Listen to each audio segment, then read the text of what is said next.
ರಾಜ್ಯದಲ್ಲಿ heart attack ಅನ್ನುವ ಶಬ್ದ ಸೃಷ್ಟಿಸಿರುವ ಆತಂಕ ಎಲ್ಲರ ನಿದ್ದೆಯನ್ನ ಗೆಡಿಸಿದೆ. ನಿಂತಲ್ಲಿ ಕೂತಲ್ಲಿ ಜನ ಎದೆ ಹಿಡಿದು ಬೀಳ್ತಾ ಇರುವ ದೃಶ್ಯ ಭಯ ಹುಟ್ಟಿಸ್ತಾ ಇದೆ. ಹಾಸನದಲ್ಲಿ ಹೃದಯಾಘಾತದ ಮರಣ ಮೃದಗ ನಿಲ್ಲದಾಗಿದ್ದು, ಇದು ಬೇರೆ ಜಿಲ್ಲೆಗಳಲ್ಲೂ ಆತಂಕವನ್ನ ಮೂಡಿಸಿದೆ. ಈ ನಡುವೆ ಸಿಎಂ ಸಿದ್ದರಾಮಯ್ಯ ಮತ್ತೊಂದು ಭಯ ಹುಟ್ಟಿಸುವ ಅನುಮಾನವನ್ನ ಹೊರಹಾಕಿದ್ದಾರೆ. ಅದ್ಯಾಕೋ ಮನುಷ್ಯನ ಇಂಜಿನ್ ಹಾರ್ಟ್ ಅಂತಾರಲ್ಲ, ಇದು ಪದೇ ಪದೇ ಕೈಕೊಡ್ತಾ ಇದೆ. ಜನರು ನಿಂತಲ್ಲೇ ಎದೆ ಹಿಡ್ಕೊಂಡು ಇಹಲೋಕ ತ್ಯಜಿಸ್ತಾ ಇದ್ದಾರೆ. ಆರೋಗ್ಯವಾಗಿದ್ದವರನ್ನು ಹಾರ್ಟ್ ಅಟ್ಯಾಕ್ ಅನ್ನುವ ಭೂತ ಬಲಿ ಪಡಿತಾ ಇದೆ.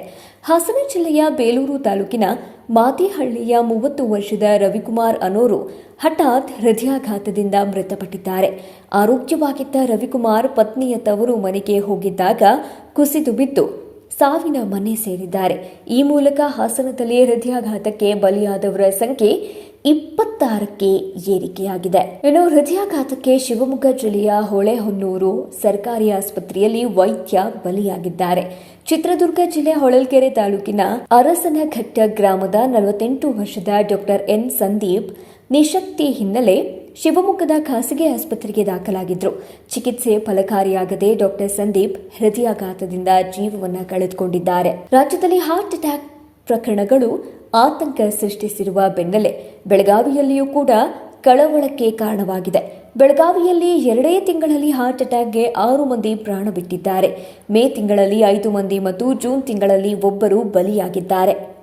ಕೋಟೆನಾಡು ಚಿತ್ರದುರ್ಗ ಜಿಲ್ಲೆಯಲ್ಲೂ ಕೂಡ ಹಾರ್ಟ್ ಅಟ್ಯಾಕ್ ಪ್ರಕರಣಗಳು ಆತಂಕವನ್ನು ಮೂಡಿಸಿವೆ. ಮೇ ಮತ್ತು ಜೂನ್ ತಿಂಗಳಲ್ಲಿ ಜಿಲ್ಲೆಯಲ್ಲಿ ಹೃದಯಾಘಾತದಿಂದ 37 ಮಂದಿ ಸಾವನ್ನಪ್ಪಿದ್ದಾರೆ.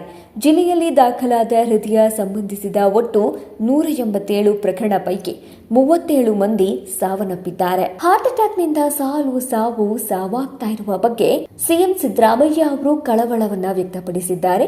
ಇದು ಕೋವಿಡ್ ಲಸಿಕೆಯ ದುಷ್ಪರಿಣಾಮಗಳೇನಾದ್ರೂ ಇರಬಹುದಾ ಅಂತ ಸಿದ್ದರಾಮಯ್ಯ ಟ್ವೀಟ್ ಮೂಲಕ ಅನುಮಾನವನ್ನ ವ್ಯಕ್ತಪಡಿಸಿದ್ದಾರೆ. ರಾಜ್ಯದಲ್ಲಿ ಎಳೆಯ ವಯಸ್ಸಿನವರು, ಯುವ ಜನರ ಹಠಾತ್ ನಿಧನಕ್ಕೆ ಕಾರಣಗಳೇನು? ಕೋವಿಡ್ ಲಸಿಕೆಯ ದುಷ್ಪರಿಣಾಮಗಳೇನಾದ್ರೂ ಇರಬಹುದಾ ಅಂತ ಕೂಲಂಕುಷವಾಗಿ ಅಧ್ಯಯನ ನಡೆಸಲು ಇದೇ ಸಮಿತಿಗೆ ಕಳೆದ ಫೆಬ್ರವರಿ ತಿಂಗಳಲ್ಲೇ ಆದೇಶವನ್ನು ನೀಡಲಾಗಿತ್ತು. ಇದಕ್ಕೆ ಸಂಬಂಧಿಸಿದಂತೆ ಹೃದ್ರೋಗಿಗಳನ್ನು ಪರಿಶೀಲನೆಗೆ ಒಳಪಡಿಸಿ ವಿಶ್ಲೇಷಣೆ ಮಾಡುವ ಕಾರ್ಯ ಕೂಡ ಪ್ರಗತಿಯಲ್ಲಿದೆ ಅಂತ ಸಿಎಂ ಸಿದ್ದರಾಮಯ್ಯ ಅವರು ಟ್ವೀಟ್ ಮಾಡಿದ್ದಾರೆ. ಹೃದಯಾಘಾತ ಕೇಸ್ಗಳು ಹೆಚ್ಚಳ ಆಗ್ತಾ ಇರುವ ಬಗ್ಗೆ ಯಾವುದೇ ಭಯ ಬೇಡ ಅಂತ ಆರೋಗ್ಯ ಸಚಿವ ದಿನೇಶ್ ಗುಂಡೂರಾವ್ ಅವರು ತಿಳಿಸಿದ್ದಾರೆ. ವರದಿ ಬಂದ ಮೇಲೆ ಈ ಬಗ್ಗೆ ಕ್ರಮ ಅಂತ ಹೇಳಿದ್ದಾರೆ. ಒಟ್ನಲ್ಲಿ ರಾಜ್ಯದಲ್ಲಿ ಹಾರ್ಟ್ ಅಟ್ಯಾಕ್ ಅನ್ನುವ ಹಲ್ಚಲ್ ಸೃಷ್ಟಿಸಿರುವ ಆತಂಕ ಸದ್ಯ ಎಲ್ಲರ ನಿದ್ದೆಗೆಡಿಸಿದೆ. ಬ್ಯಾಕ್ ಟು ಬ್ಯಾಕ್ ಹೃದಯಾಘಾತಕ್ಕೆ ಕಾರಣವೇನು ಅನ್ನುವ ಪ್ರಶ್ನೆಗೆ ತಜ್ಞರ ಸಮಿತಿಯೇ ಉತ್ತರವನ್ನ ನೀಡಬೇಕಿದೆ.